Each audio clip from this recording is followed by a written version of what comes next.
Hi guys, good evening all of you. कैसे हैं आप सभी लोग? आई होप अच्छे होंगे और अपनी जो सीटेट की आगामी जो परीक्षा है जुलाई वाली, उसकी तैयारी अच्छे से कर रहे हैं। तो उसी को आगे बढ़ाते हुए आज के वीडियो में हम पढ़ेंगे निपुण भारत मिशन। निपुण भारत योजना क्या है, FLN क्या है। निपुण भारत योजना से अभी लास्ट जो एग्जाम हुआ था 2 क्वेश्चन पूछे गए थे सीटेट के अंदर, और साथ ही KVS में भी 2 से 3 क्वेश्चन पूछे गए थे। आपका FLN की फुल फॉर्म पूछी गई थी। निपुण भारत मिशन कब आया, कब लागू हुआ, किसने लागू किया, कितने स्तर पे है। तो 4 से 5 क्वेश्चन पूछे गए थे सीटेट और KVS की परीक्षा में। और अगर आगामी भविष्य में भी कोई सीटेट या कोई भी टीचिंग संबंधित एग्जाम होता है तो उसके विभाग से काफ़ी ज़्यादा महत्वपूर्ण है निपुण भारत मिशन। DSMP की परीक्षा जैसे आने वाली है तो उसमें बहुत ही अंदर से पूछते हैं। तो पढ़ेंगे, जानेंगे निपुण भारत मिशन क्या है, कब इसकी शुरुआत हुई, कब संदर्भ में आया, ये क्या क्या चीज़ें हैं इसमें, बच्चों के लिए अच्छा है, बच्चों के लिए क्या निगेटिव पॉइंट। वैसे निगेटिव तो कुछ है नहीं, सारे पॉइंट पॉजिटिव ही हैं, बच्चे को सीखने को मिलेगा, एक नई चीज़ है। ठीक है, तो निपुण भारत मिशन क्या है? तो जो निपुण भारत मिशन है या योजना कह रहे हैं, आपने इसका प्रचार देखा होगा बहुत ज़्यादा। यूपी की रोडवेज जो बस हैं उन पर लिखा हुआ है, कई सारी जगह लिखा हुआ निपुण भारत मिशन। ठीक है, तो निपुण भारत जो मिशन है, योजना है, उसकी फुल फॉर्म क्या है? National initiative for proficiency in reading with understanding and numeracy. ठीक है, ये क्या है इसकी फुल फॉर्म है। 1 नंबर तो आपका यही पक्का हो गया, अगर आप ये याद कर लेते हैं तो आपका 1 नंबर पक्का हो जाता। पूछा गया है तो कमेंट में करके बताएंगे, लिख दें, क्योंकि जब हम चीज़ों को लिखते हैं तो हमें ज़्यादा अच्छे से ज़्यादा समझ में आती है चीज़ें। तो 1 नंबर तो यही पक्का हो गया, निपुण भारत की फुल फॉर्म पूछ लेते हैं पेपर में। अब इसकी कब आया? जो निपुण भारत मिशन है इसकी स्थापना कब की गई? इसकी स्थापना की गई 5 जुलाई 2021 में। ये भी 1 नंबर का पॉइंट पूछा जाएगा जब परीक्षा में बैठोगे। 5 जुलाई 2021 में इसकी क्या है, शुरुआत की गई। अब इसकी शुरुआत, इसका जो श्रेय जाता है वो किसे जाता है? नरेंद्र मोदी को जाता है? नहीं, नरेंद्र मोदी को नहीं जाता है। राष्ट्रपति द्रौपदी मुर्मू को जाता है या किसे जाता है? लोकसभा राज्यसभा किसी को नहीं जाता है। ये जाता है, किसको जाता है इसका श्रेय? रमेश पोखरियाल। रमेश पोखरियाल को जाता है, जो कि पहले अपने क्या है एक्स जो पूर्व थे शिक्षा एजुकेशन मिनिस्टर रह चुके हैं। ठीक है, तो रमेश पोखरियाल को जाता है इसका जो श्रेय पे लागू करने का। इसके बाद इसमें फोकस किस पे किया गया है? सारी चीजों को नोट डाउन करते चलेंगे। ठीक है, इसके बाद बात करें कि इसमें फोकस किस पे किया गया है। जो अपना निपुण भारत मिशन है इसमें फोकस किया गया है 3rd से लेकर 9 साल के जो बच्चे हैं उन पे फोकस किया गया है। कि तीसरी साल से लेकर क्लास या क्लास की बात नहीं की जा रही, साल ईयर्स की बात की जा रही है कि 3 साल से लेकर 9 साल का जो बच्चा है उन पे हमारा क्या है, इस योजना के तहत फोकस होना चाहिए।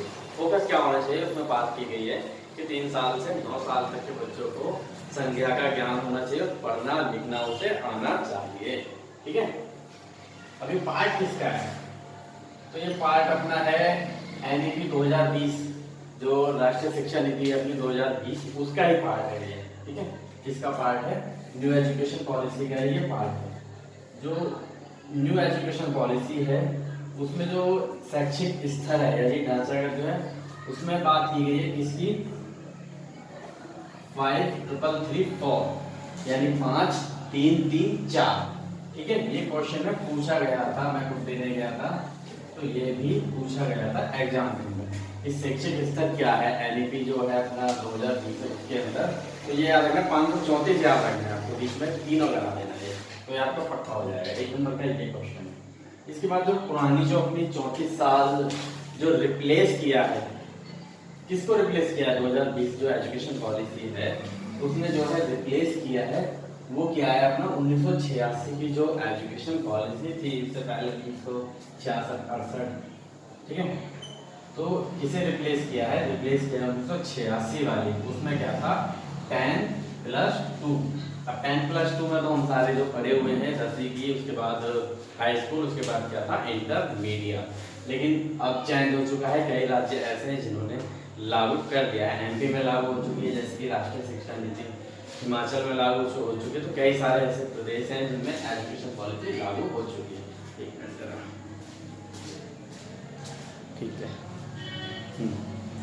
तो एजुकेशन पॉलिसी कई सारे ऐसे राज्य हैं, प्रदेश हैं जिनमें लागू हो चुकी है।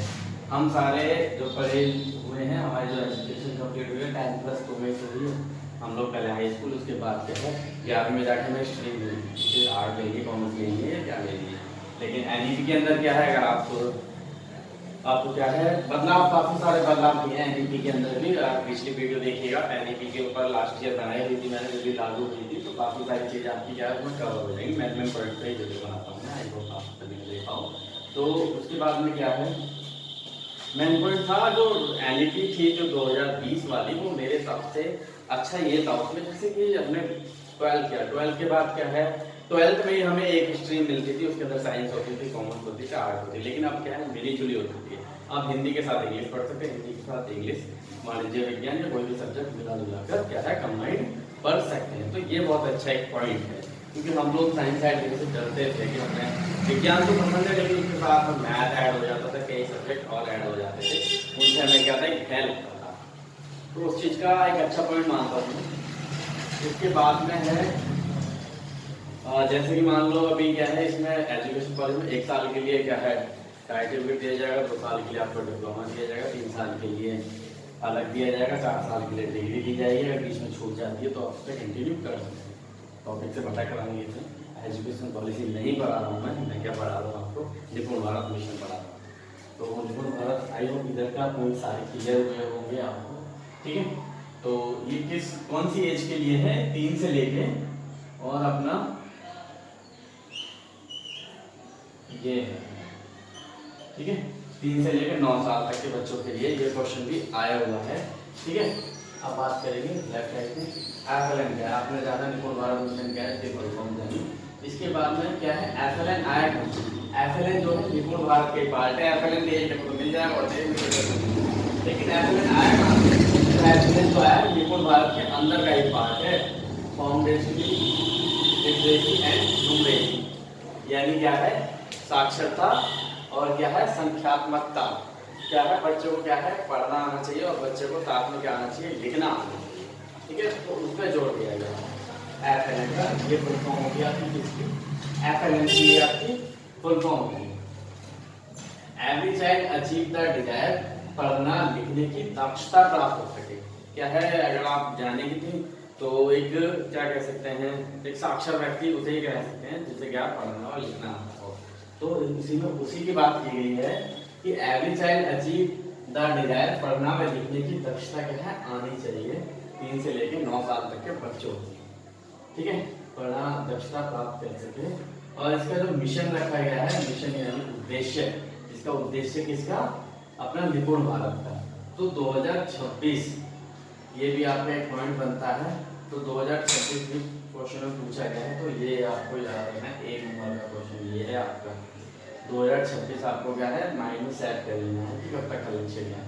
अंक ज्ञान यानी नंबर भी शामिल है, तो क्या है नंबर भी शामिल है, अंक ज्ञान की बात की है। इसके बाद है समावेशी कक्षा की तरह।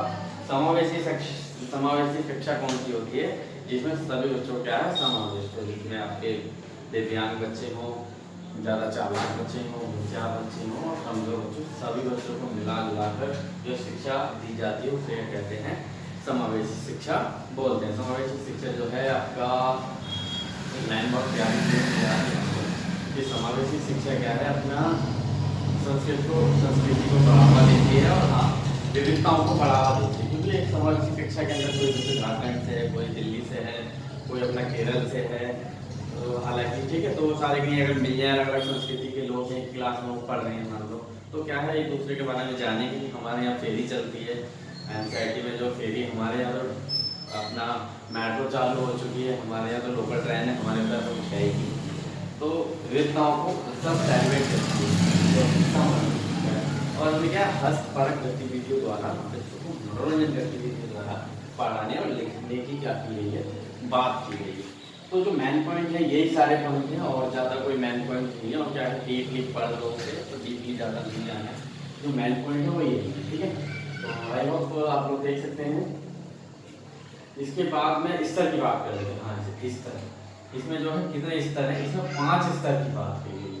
पहला है अपना राज्य स्तर, उसके बाद क्या है, सॉरी, पहला है राष्ट्रीय स्तर, उसके बाद राज्य स्तर, और उसके बाद है इसमें अपना ब्लॉक स्तर, और इसके बाद एक स्कूल स्तर, एक और बोल रहा हूँ शायद एक स्तर और है इसमें। तो 5 स्तर की इसमें बात की गई है। राष्ट्रीय स्तर, जिला स्तर, ब्लॉक स्तर और एक है स्कूल स्तर। तो 4 स्तर ये हो गए। एक स्तर और है, मैं कमेंट करके आपको ऐड करके बताता हूँ एक स्तर कौन सा है। तो 5 स्तर की इसमें बात की गई है, ठीक है। 5 स्तर की इसमें क्या है, बात की गई है। राष्ट्रीय जो अपना निपुण भारत मिशन है। तो आई होप आज का अपना आपका जो पॉइंट है क्लियर हुआ होगा, और इसी तरह की वीडियो देखने के लिए आप मेरे चैनल से लगातार जुड़े रहें, लाइक और सब्सक्राइब करना ना भूलें, ताकि आपको क्या है मोटिवेशन मिलती है, क्योंकि हमारा लोकल परिवार मिलकर बढ़ रहा है। तो आई होप आपको और भी आगे अच्छी अच्छी वीडियो अंत तक करेंगे। मैं खुद चलूँगा आपके साथ में, तो सारे अनुभव शेयर करेंगे जो पहली बार परीक्षा दे रहे हैं। उन्हें अगर कोई डाउट है किसी भी चीज़ को लेकर, तो आप मुझे कमेंट करके बिल्कुल पूछ सकते हो। धन्यवाद दोस्तों, मिलते हैं नेक्स्ट वीडियो में। तब तक के लिए सेफ रहें, सुरक्षित रहें और यहाँ अपनी पढ़ाई को कंटिन्यू रखें। अपना NCERT पढ़ लें EVS के लिए, हिंदी के लिए अपना ग्रामर पर ज़्यादा फोकस ना दें। हालांकि एक दो चैप्टर पढ़ सकते हैं अपना हिंदी की जो NCERT होगा वो 5वीं क्लास की, ठीक है। तो मिल जाएंगे।